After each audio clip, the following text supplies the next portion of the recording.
22 अप्रैल 2025 जम्मू कश्मीर के पहलगाम में एक टेरर अटैक होता है जिसमें 25 मासूम टूरिस्ट्स की जान चली जाती है। हमने अक्सर देखा है कि ऐसे अटैक्स के बाद सिर्फ कड़ी निंदा होती है, लेकिन इस बार पर्दे के पीछे इंडिया की स्ट्रैटेजी बदल चुकी थी।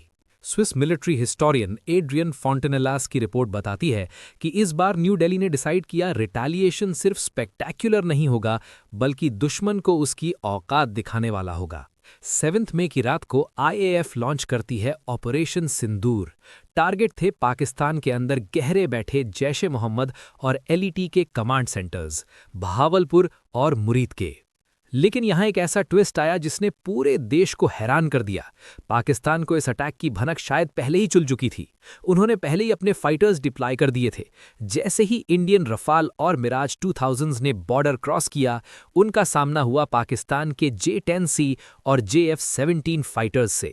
अब यहां ध्यान से सुनिए, पाकिस्तान ने एक टैक्टिकल डिसेप्शन चली। हमने हमेशा सुना है कि रफाल को गिराना नामुमकिन है, लेकिन उस रात स्विस रिपोर्ट कंफर्म करती है कि इंडिया ने कम से कम एक रफाल सीरियल नंबर BS0001 और एक मिराज 2000 खोया।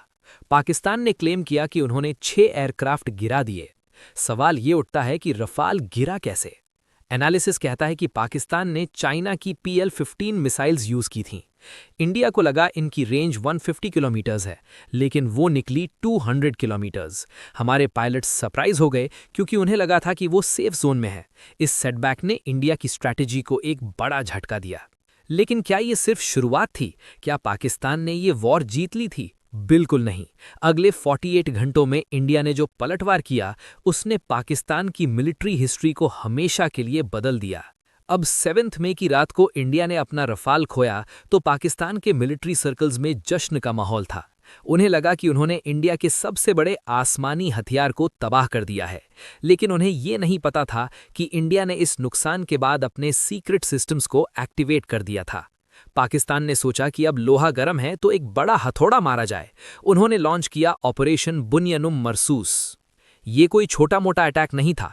9 मई की रात को पाकिस्तान ने अपना अब तक का सबसे बड़ा मेगा अटैक शुरू किया।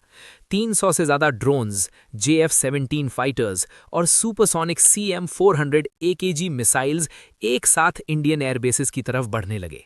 टारगेट पर थे आदमपुर, श्रीनगर और कच्छ के एयरबेसेस। उनका मेन गोल था इंडिया के S-400 मिसाइल डिफेंस सिस्टम को तबाह करना। अब सवाल यह है कि इतने बड़े हमले को इंडिया ने रोका कैसे? यहां एंट्री होती है एक ऐसे नेटवर्क की जिसका नाम शायद आपने पहले कभी नहीं सुना होगा, आकाश तीर। इंडिया ने एक बहुत ही शानी यानी स्मार्ट मूव चला। हमारी आर्मी और एयरफोर्स ने अपने रेडार्स को 24/7 ऑन नहीं रखा, क्योंकि अगर रेडार ऑन रहेगा तो दुश्मन उसकी लोकेशन ट्रेस कर लेगा। हमने IACCS और आकाश तीर को इंटीग्रेट कर दिया। जब पाकिस्तानी ड्रोन्स और मिसाइल्स हमारी बाउंड्री के पास आते तो हमारे रेडार्स सिर्फ कुछ सेकंड्स के लिए ऑन होते, टारगेट को लॉक करते और हमारी एंटी एयरक्राफ्ट गन्स उन्हें वहीं ढेर कर दी थीं।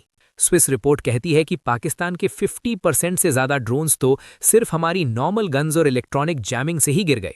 पाकिस्तान ने क्लेम किया कि उनके कामिकाजी ड्रोन्स ने आदमपुर में S-400 बैटरी को उड़ा दिया है। उन्होंने कहा कि उनकी सुपरसोनिक मिसाइल्स ने इंडिया के एयर डिफेंस को ब्लाइंड कर दिया है।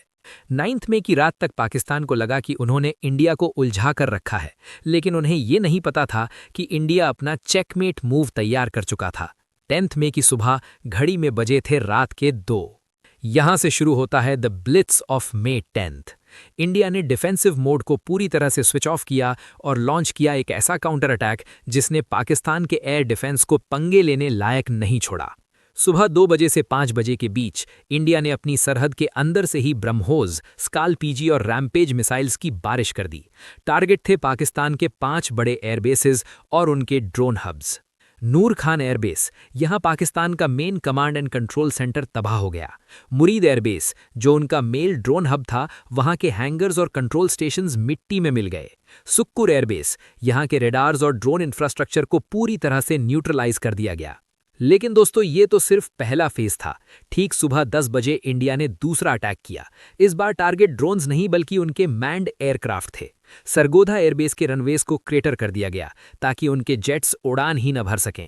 जैकबाबाद में F-16 मेंटेनेंस हैंगर्स को डायरेक्ट हिट मिली और भुलारी में उनका एक एरियाई एवैफ्स एयरक्राफ्ट बुरी तरह डैमेज हो गया। रिजल्ट क्या निकला? रिपोर्ट के मुताबिक पाकिस्तान के 4 से 5 F-16s, एक एवैक्स और कई ड्रोन सेंटर्स तबाह हो चुके थे।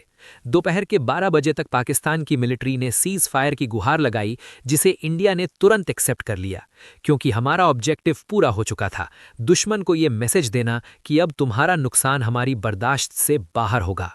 स्विस हिस्टोरियन एड्रियन फॉन्टेनेलास की ये रिपोर्ट हमें 2 बड़े सबक देती है। पहला, इंडिया का आकाश तीर और S-400 का कॉम्बो आज की डेट में दुनिया के सबसे एडवांस्ड इलेक्ट्रॉनिक शील्ड में से एक है। और दूसरा, अब इंडिया की पॉलिसी बदल चुकी है। अब हम सिर्फ टेररिस्ट्स को नहीं, बल्कि उन्हें पालने वाले इंस्टीट्यूशंस और एयर बेसेस को भी टारगेट करेंगे।